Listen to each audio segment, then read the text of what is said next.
What's good with it in the hood with it? Welcome back to the collective clips where you already know. Tas, tas, tas. We about to get. Do I got dog hair on me?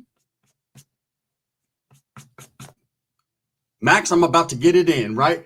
Shout out to everyone. Let's get to the intro.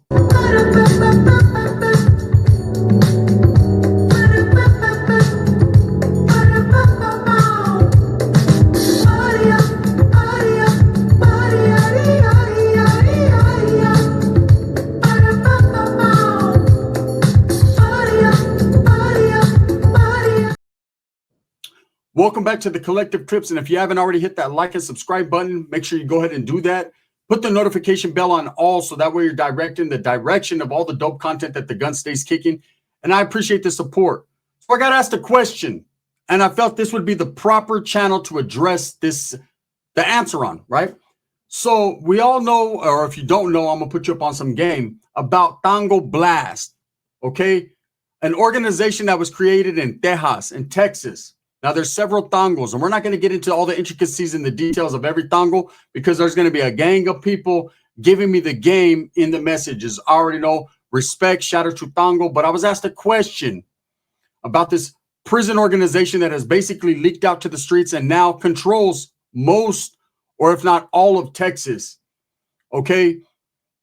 Tango Blast, if you ain't blasting, you ain't lasting, was an organization created by Mexicanos, Tejanos, Chicanos, whatever you want to call them, that felt they were being oppressed by prison organizations within the Texas Department of Correction system.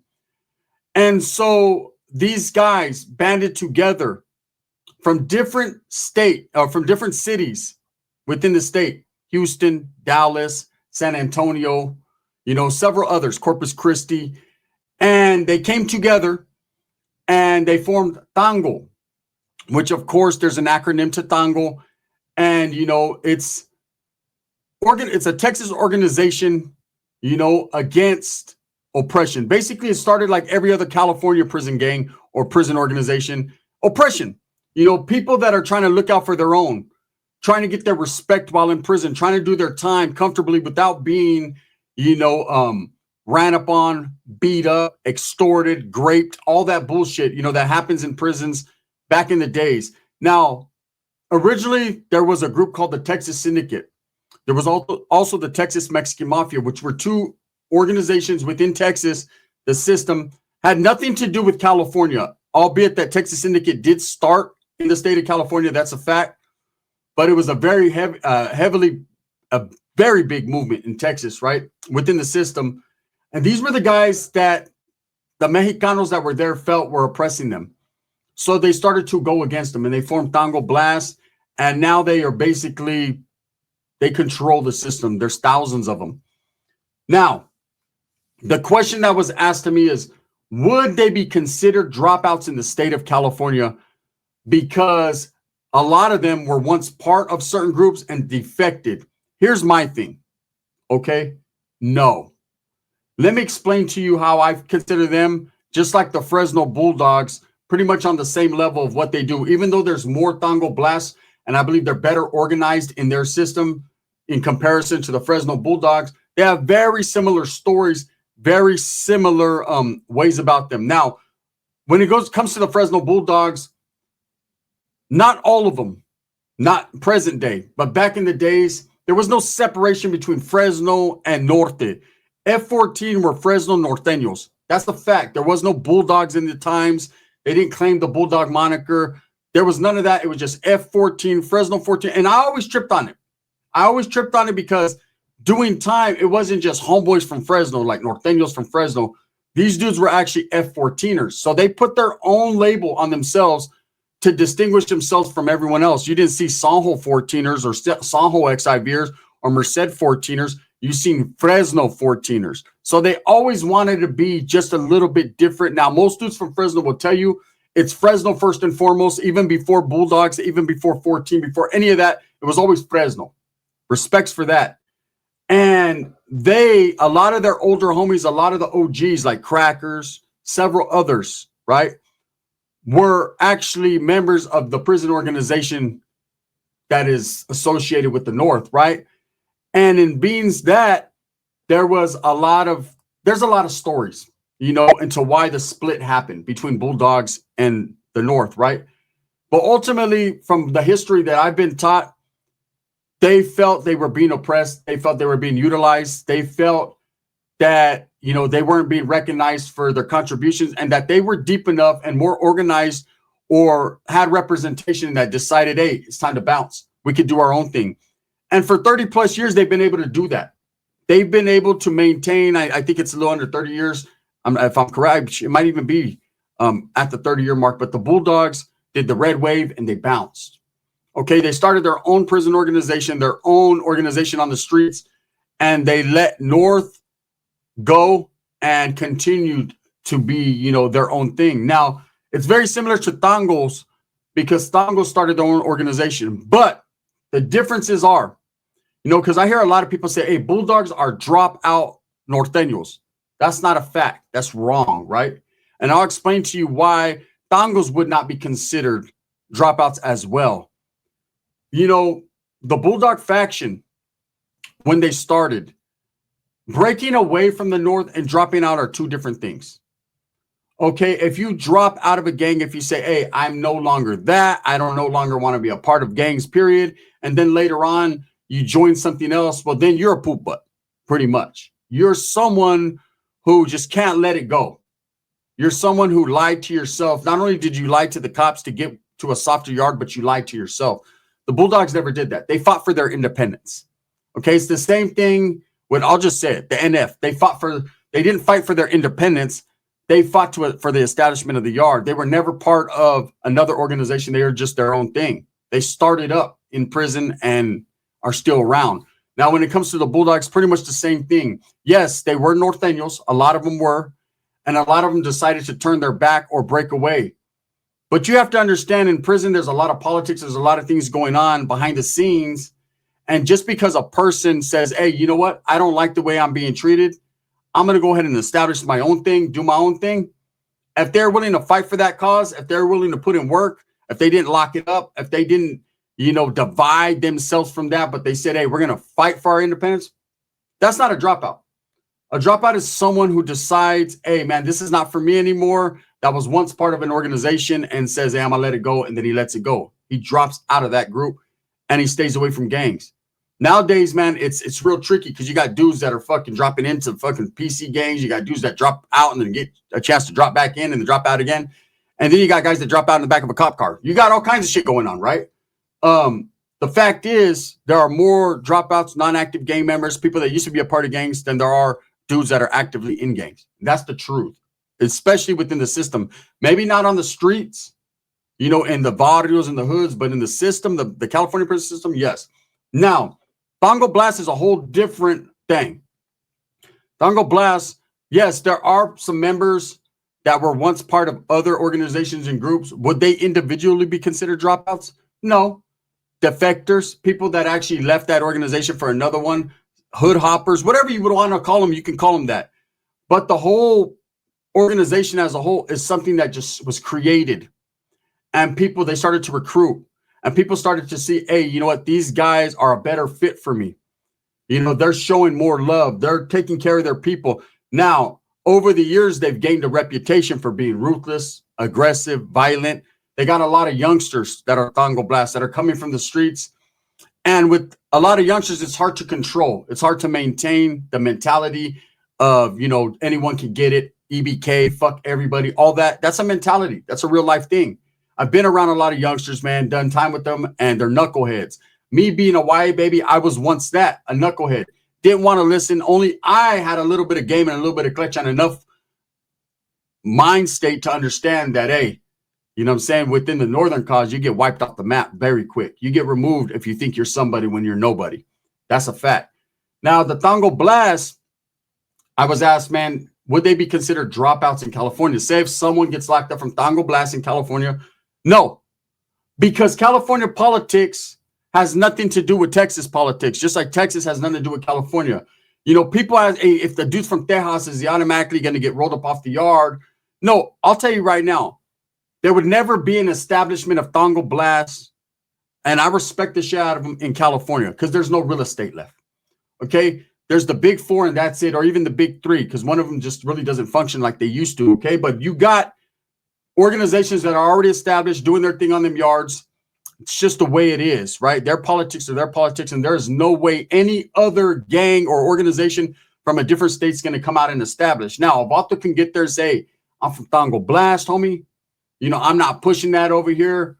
I fell out of LA or I fell out of San Fran. If I felt, you know, he could choose to roll with the Northerners. He could choose to roll with the Southerners. He could choose to roll with the Paisas.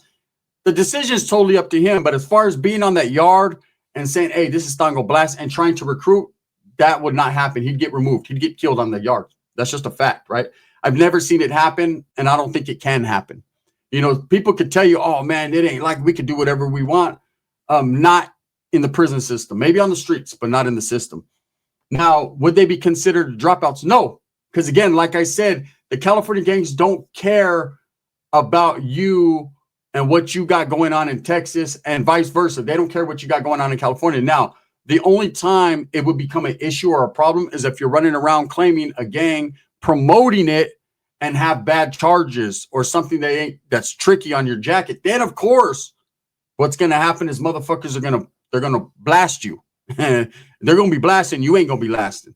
Okay, but that doesn't necessarily mean that it doesn't work the other way around, man. If dudes go from California to Texas and they got some tricky shit on their on their headpiece too, it's gonna go down. Now, I was asked if I had any interaction with Tango Blast, not within the system. Okay, I ran into one in passing in a jail and was kind of like, what's up? He kind of gave me his little rundown. We were in the Sacramento County Jail, man. I was on a layover. I was going to Tracy Prison. I got caught up out of state. Okay, this is how it went down. So let me tell you guys the story. So I was out of state, running around with some chick, get pulled over. Boom, right? It's happened a few times. I was absconding from the state of California. They took me to the county jail. The county jail in that state had 30 days to keep me. 30 fucking days. On that 30th day, they took me to court. If they didn't come swoop me up, they had to release me because that state was not going to keep me. This was in Washington. They were not going to keep me, right? Well, on the 30th day, guess what happened? I go to court. I'm kicking back right there in the holding tank with everyone. They're going to court. They're not calling me. I'm telling the CO like, hey, are they going to call me? I'm hoping they don't. But, you know, I'm tired of being there all day, sleeping on a fucking roll of toilet paper and eating bologna sandwiches. So as I'm kicking back there, it's already 5, 6 o'clock. They're already taking the court buses back to the, you know, where they're going because they took us to a different jail. So they're taking people back to where they got to go. And I'm wondering like, man, what's going to happen with me? And of course, 2 fucking state police or whatever they were, right? They came and they were from California. They're like, we're here to get you at the last minute. So I'm like, damn, I thought I was going to wiggle. I didn't. They cuffed me up, put a hobbler on my leg, on my knee, so I couldn't get away. Took me to the airport. Boom. We fly to California. I do a layover in Sacramento County Jail. Right when I get there, for those that have been to Sacramento County Jail, this is the truth. You're downstairs. Takes a minute for you to even go through processing, dressing out. It takes all day to get upstairs, right? Bam, they figure out who I am, what I'm there for. I'm only going to be there. It was like a Friday. I'm only going to be there from Friday, Saturday, Sunday, and I'm going to fucking get off where I'm at and leave on Monday or Tuesday on transport, right, to Tracy Prison, which is only down the street and, you know, close to Stockton. So, or in, in Tracy. So, anyways, right when I get there, they're fast processing for, I don't know why. And I get upstairs within a few hours. Right when I get upstairs, man, they put me in this pod. It's all glass. And I see fucking, you know, a lot of Crips, a lot of Bloods and different things. Anyways, the Bloods rushed to Crips, man. They got off where they were mad at. Right there, man, the 2 doors popped at the same time and boom, motherfuckers ran and started getting off. That was my introduction to Sacramento County Jail. I was like, wow. So anyways, what happens is they put me in the hole. This melee happens. They slam us against the thing, man. The cop slams my face against the thing. I'm like, motherfucker, they ain't playing. They put me in the hole, which I think was on 600. I'm not sure exactly. I forget. It's been years. Anyways, when I'm in there, there's a dude from Tango Blast. And we're chopping it up. He's giving me the rundown on Texas. And that was that. Okay. Years later, I got family in El Paso, so I go to visit, and I run into a vato from Houston out there from Tango, and I ran into him a few different times, man. I told a story about Ricky and us running into some Tangos, but they've always treated me with respect, and actually, me looking at them and the way they carried themselves, it was very similar to Norteños, to Northerners. You know, they had a different swag. They had like that Northern swag They didn't have the, you know, the Southern, when you think Southsiders, you think bald heads, Dodger jerseys, things like that. Back in the days, you know, now it's everyone's dresses like everyone. It's all different, but they had that swag like a brother, right? Like Northerners used to have. That's why we used to get called mayateros all the time, because we had that, you know what I'm saying? Hat to the back, swag. And that's how the Tango Blasts were. Cool individuals. But, you know, back to the, would they be considered dropouts in California? No, because they're not from a dropout gang.